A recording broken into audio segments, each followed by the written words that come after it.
It was supposed to be a follow-up investigation.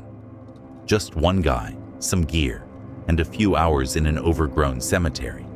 But when the devices start answering back, and footsteps come running through the dark, a simple revisit becomes something else entirely. So, what happened?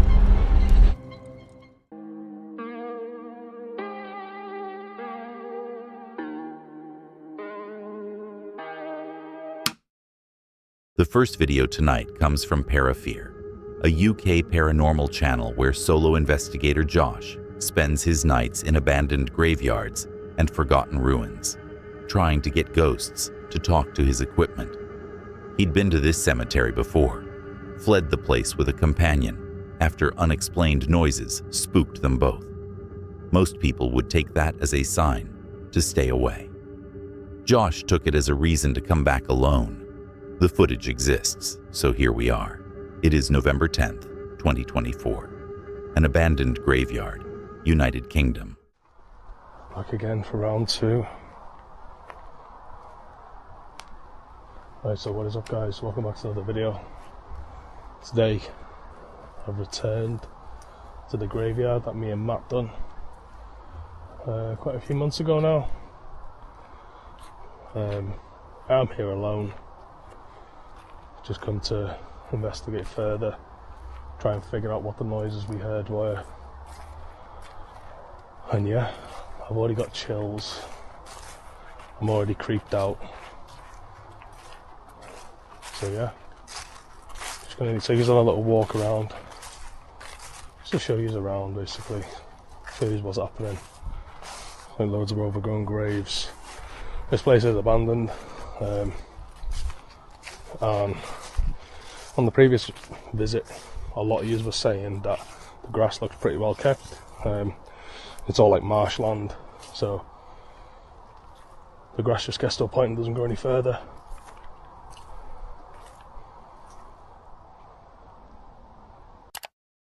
He fires up a K2 meter, a device that supposedly picks up on electromagnetic fluctuations. Josh starts asking questions, inviting whatever's here to make contact. The meter responds, lights flickering in direct answer to his prompts. He's asking who's buried here, and the device is lighting up like it's confirming his suspicions. Then noises start behind him, unexplained, unplaced, coming from somewhere in the dark. So, if you can come forward tonight, and come interact with me, and come tell me your name, how old you were, and give me some responses to the questions I will be asking you.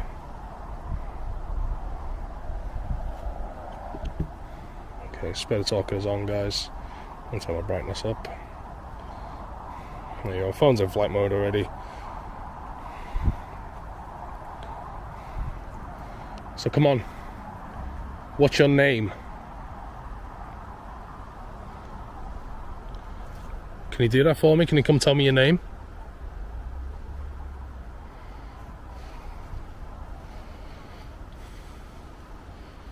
This device doesn't mean you any harm neither. It's just another device where hopefully I'll be able to pick you up and hear what you're saying.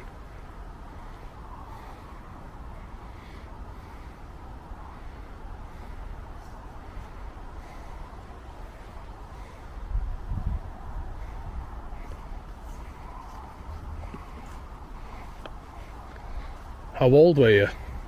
Or how old are you? The device keeps talking. Definition, sacred, mortuary, then heavier phrases, words about screaming, about a mother, about not making it out alive. Each one drops like a stone into water. Josh is trying to work out who he's speaking with, but the responses are fragmenting, turning from identification to something closer to distress. The night shifts from curiosity to something heavier. There you go. This is where I had the K2 go off earlier.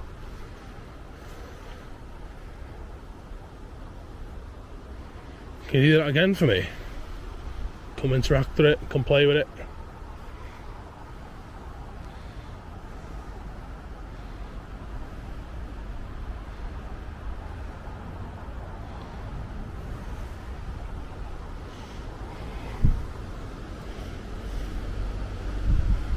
The spirit talker's still going.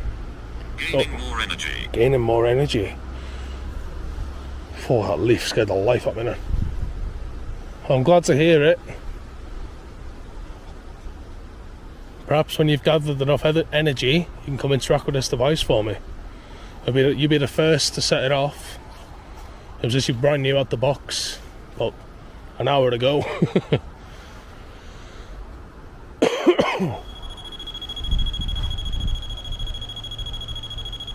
Right. Thank you so much. Honestly, thank you so much. I honestly appreciate that so much. That was actually insane. On cue of what I said. Thank you.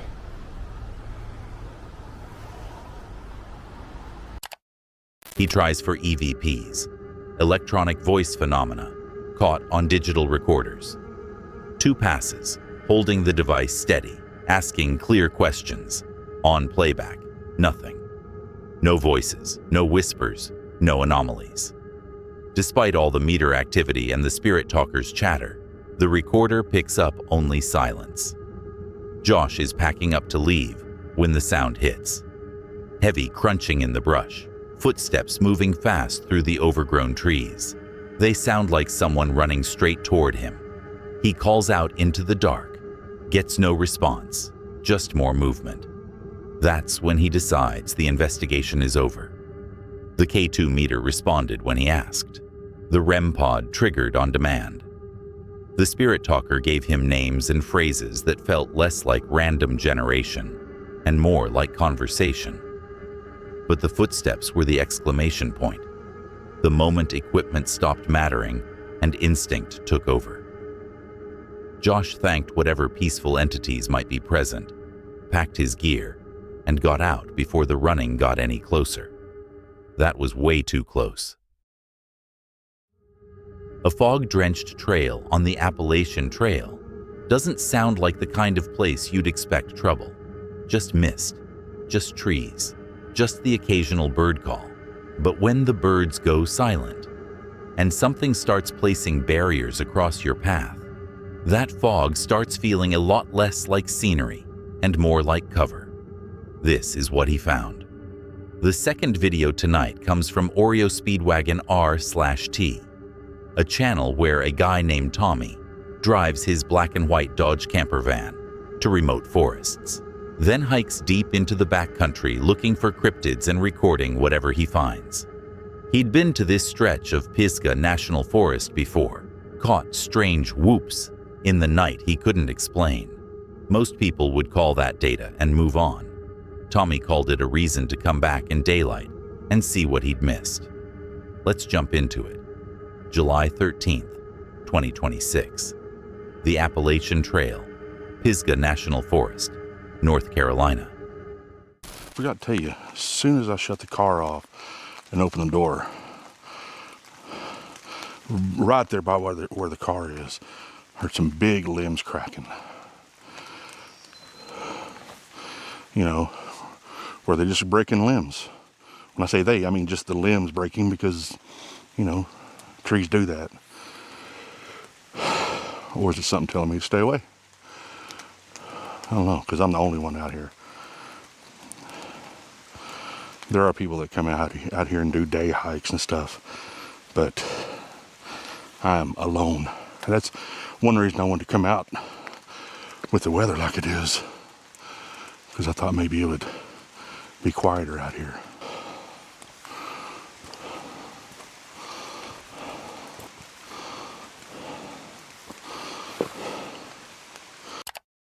He finds a small fallen sapling lying dead across the path, perfectly placed, blocking forward progress.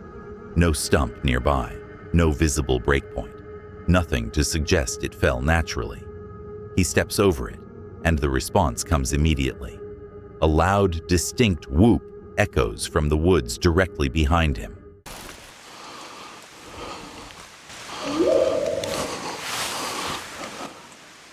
I know y'all heard that. I know you heard that. Literally sounds like it's on the trail behind me.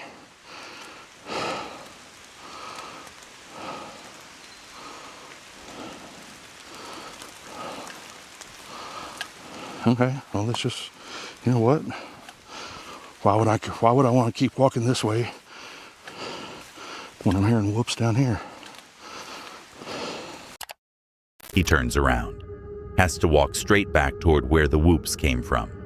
He admits on camera the situation's gotten properly creepy. The fog, the isolation, the knowledge that something vocal and mobile is out there between him and safety. I'm starting to hear birds again. Because I was talking to y'all a while ago and didn't realize that all the birds had shut up.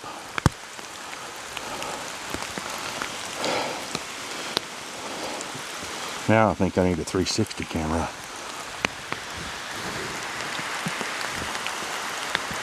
Yeah. Anyway. I'm going to turn this thing off because I really want to pay attention to where I'm walking, because it is super wet. Lots of rocks, lots of roots. I don't want to fall and hurt myself and then be three-way screwed. As he descends, Tommy notices the silence. Total absence of bird activity. The forest had gone quiet the whole time this was happening. It's only once he's put distance between himself and the site that the birds start chirping again. 2 vocalizations, 1 strategically placed barrier. The birds knew something was there before Tommy did. He made it back to the van, drove out of Pisgah, and kept the recording. Whether it was Bigfoot, a local prankster, or something else entirely, the forest gave him exactly what he came looking for, then made sure he knew when to leave. I think I'll be keeping my windows rolled up on mountain roads for a while. 11 p.m. in a heat wave sounds like the wrong time for goosebumps. The air's thick, the bugs are swarming, and the only thing that should be making you shiver is the humidity. But when a whisper answers your question, and something heavy hits the water with no source in sight, temperature becomes relative. You need to see what happened next. The third video tonight comes from Global Optic, a UK paranormal channel where 2 brothers, Bradley and Connor, explore haunted estates, abandoned structures, and wooded hilltops after dark. Tonight they're at Stoke Park Estate near Bristol, a place with a dower house locals call the Yellow Castle, a lake, and a historic World War II artillery site. History stacked on history. He made it out with the footage. Right guys, welcome back. Today we are at Stoke Park. Now this place is known for paranormal activity and we are going to explore it. We're going to head off by the Yellow Castle first. This place feels eerie. Oh, there we go. Woo!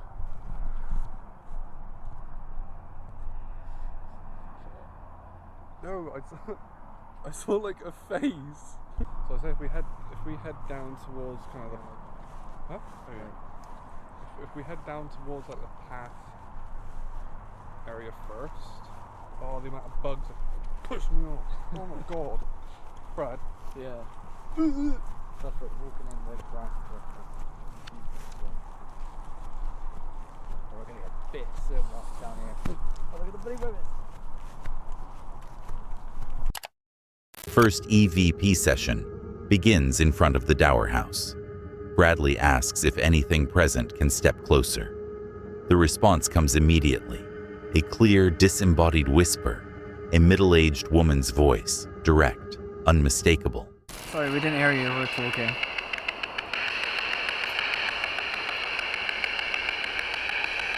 I'm really the camera. Do you want to make your presence known to us? Yeah? That was 2. That was a female and a male. Yeah. Whereabouts are you then? Are you on the path or in the grass? That's what shivers. Are you next to us? Can you try and touch one of us? Goosebumps. Bear in mind guys, we are currently in the heat wave, so it's at least 27 out right now, so I shouldn't be getting I shouldn't be not getting goosebumps.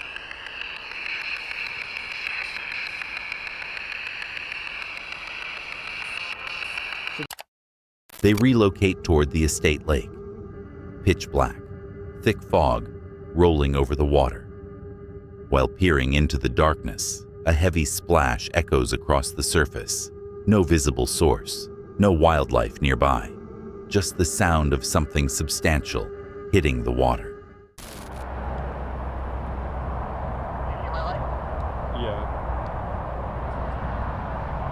Yeah, Brad, there was definitely... I thought you were here. I thought you were going to jump scare.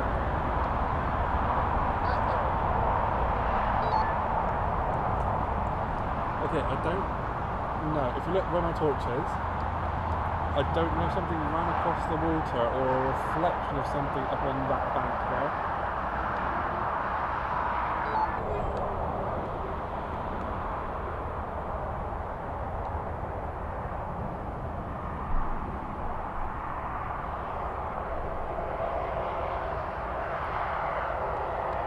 Guys, I don't even know the way to explain it, like, but if you can see my torch, the fog is mental. You genuinely cannot see anything, like.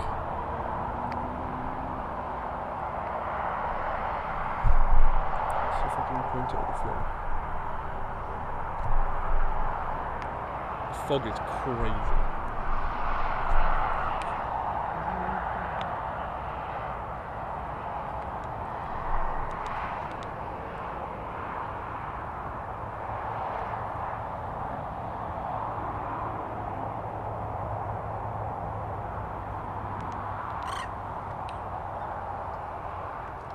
I just had a cuckoo just to go.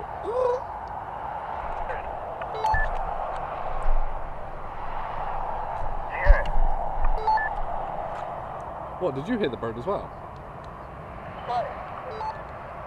Huh?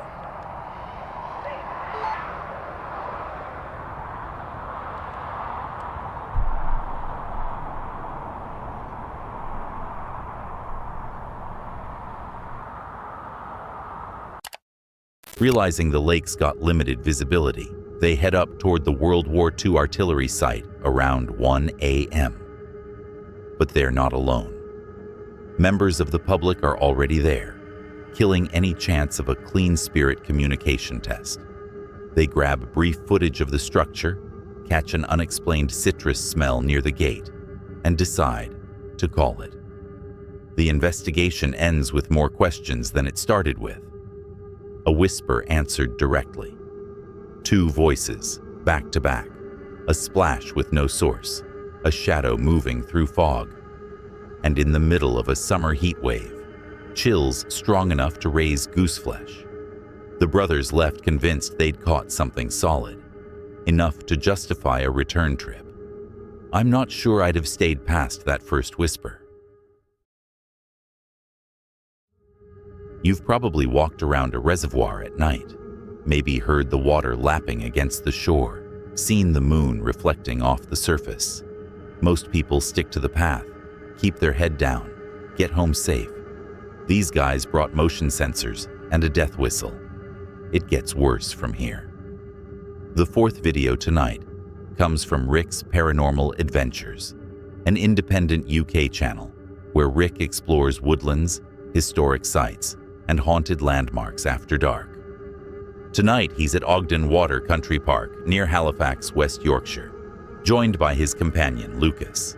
Equipment, curiosity, and a location with enough history to make the trees feel like they're watching. The camera kept rolling. We've set up now. Lucas has put some motion detectors out. I'm going to do an EVP. We are right by... That just said water. It just said water. It said water as well though.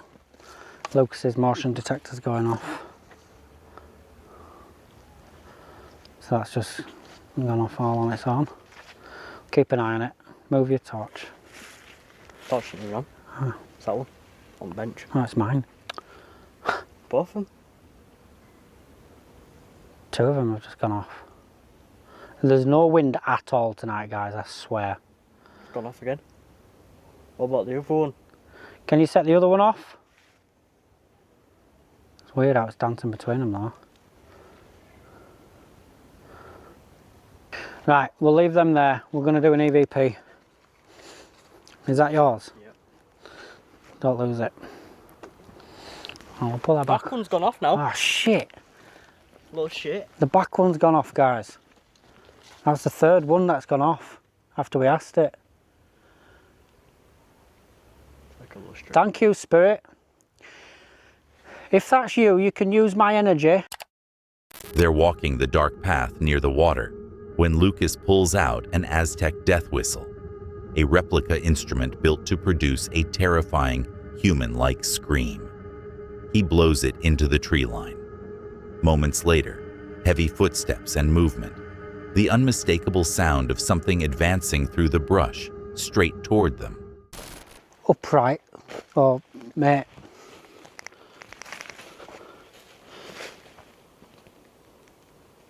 Put your spotlight torch on for me.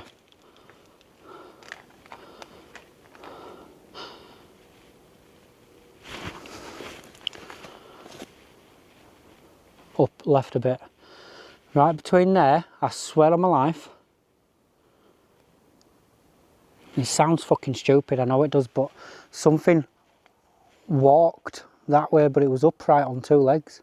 It was human. Eh? Wait. Don't disappear, come here.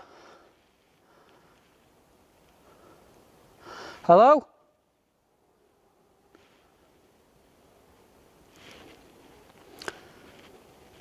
Bang!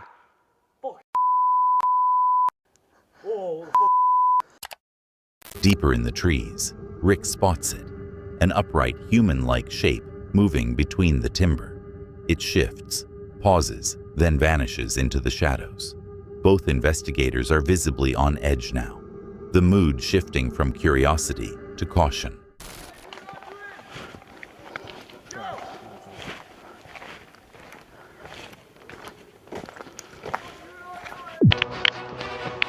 Keep going.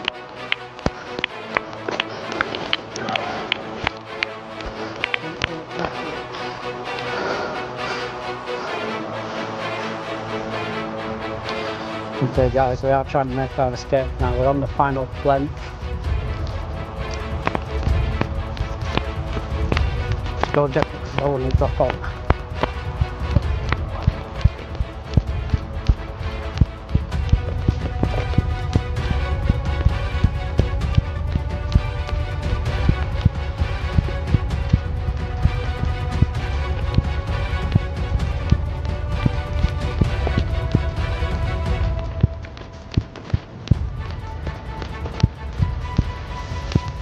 What?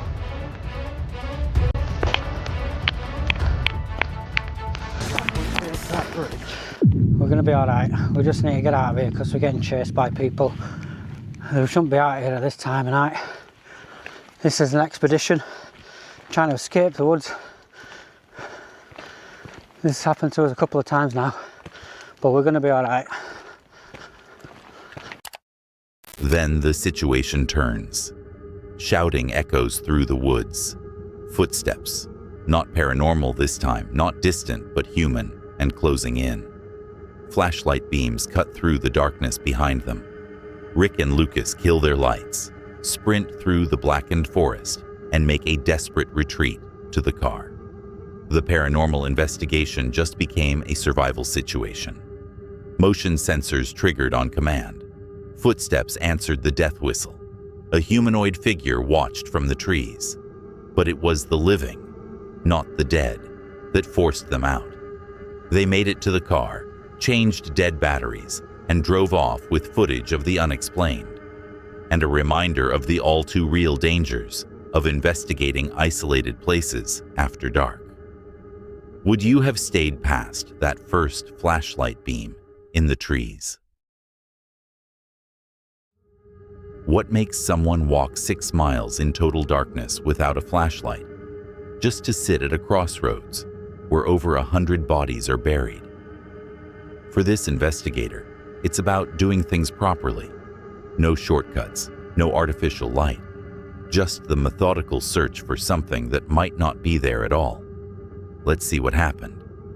The fifth video tonight comes from Tenebrous Paranormal, a solo channel where one investigator explores World War II sites, abandoned locations, and dense forests across Europe with a calm, methodical approach. Tonight he's walking 10 kilometers in complete darkness to reach an isolated crossroads, a confirmed wartime mass grave. Most people would call that excessive. He calls it respectful. This is what came back. For a long time, I walked along a hydropower plant's reservoir, and if you're wondering, it was completely dark at that point. I wanted to get attuned to the night, and I also wanted to challenge myself. Some time later, I left the reservoir and walked through farmland, and for a long time, I walked alongside this eerie cornfield. But for the record, I never turned on my torch at any point during the hike, and after 2.5 hours, I finally reached my destination. Let's set up and begin. That's my static camera to the left. On the backpack, there's the EMF meter or K2 meter, that green light on top. I also placed a cross here as a trigger object, and of course there's the bigger monument statue cross. At that point, I took a walk around the area. Baseline checks are underway. He's already explained how fireflies can trigger false positives, how certain electronics throw off EMF readings. Then the meter registers activity, brief spikes isolated, the only electromagnetic anomalies captured all night. Not fireflies, not his equipment, just readings where there should be none. Windless nights like this one. However, there's one anomaly I'd like to show you. When I was in the middle of the Bell experiment, one of my camera's microphones captured what sounds like a distorted voice. At that time, the microphone was pointed south, while the other camera, the one that was pointed at the cross, facing north, doesn't capture anything. Listen for yourselves.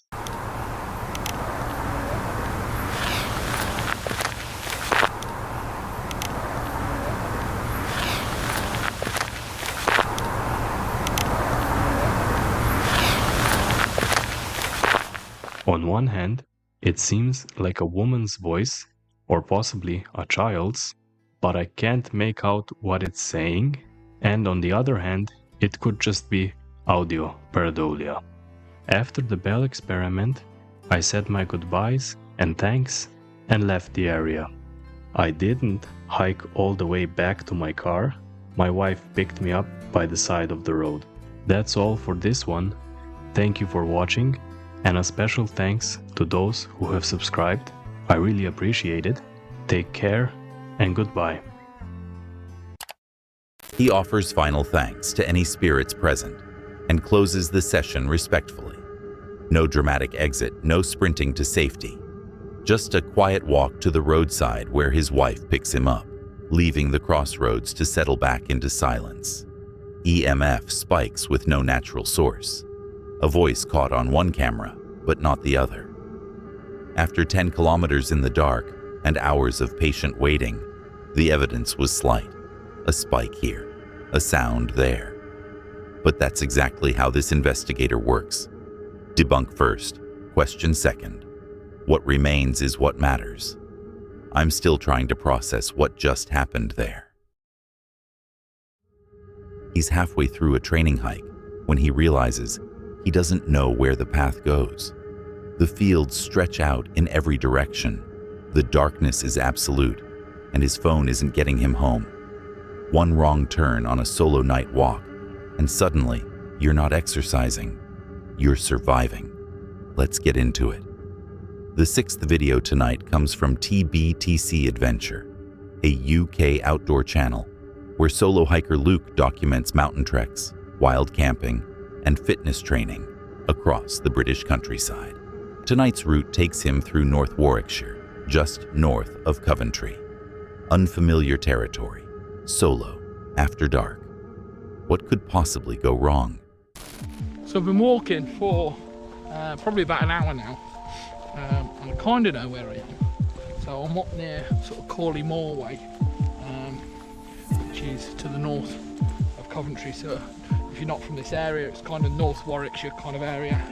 And I'm actually following a footpath that I've never been down before.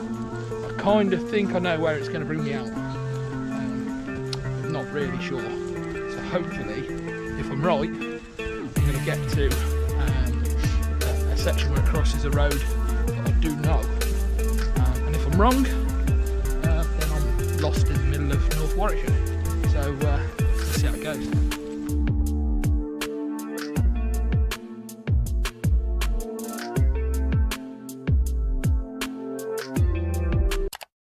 Luke's on a solo night training hike, working to rebuild fitness after lockdown.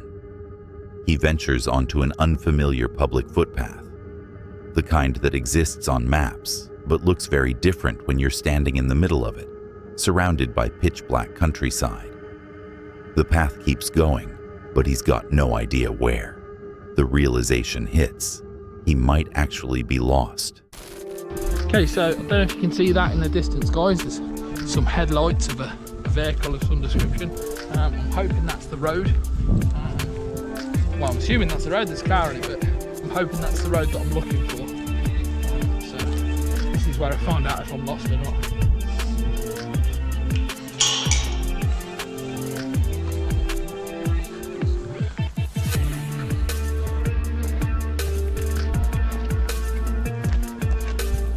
So I've managed to find the way back to the road.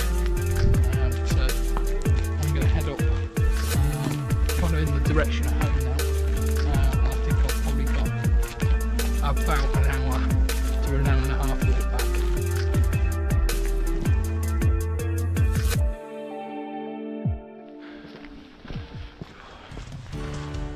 So definitely back on track now, guys, and I'm going to head to... Back on familiar ground with about 30 minutes of hiking left to get home, Luke reflects on the night. Route complete, fitness goal achieved, and a lesson learned. Consistency in training matters, but so does knowing your exit strategy. He's ready for the bigger adventures ahead once restrictions ease. No ghosts, no cryptids, no death whistles or EMF spikes. Just a guy who took a wrong turn in the dark and had to navigate his way back, using passing cars as breadcrumbs. Luke finished his hike, kept his training on track, and made it home safe. Sometimes the scariest moments outdoors aren't paranormal. They're the ones where you realize how quickly familiar ground turns foreign when you're alone and the light fails. Started as a fitness walk, ended as a navigation lesson. I'm good on unmarked footpaths after dark for a while. That's it for tonight. If you watched all the way to the end, you're either very brave or you made some questionable life choices. Either way, like and subscribe, hit the bell, and click one of the videos on screen. I'll be back soon with more reasons to stay indoors. See you then. And if you made it this far, there was a hidden word somewhere in tonight's video. Drop it in the comments if you caught it.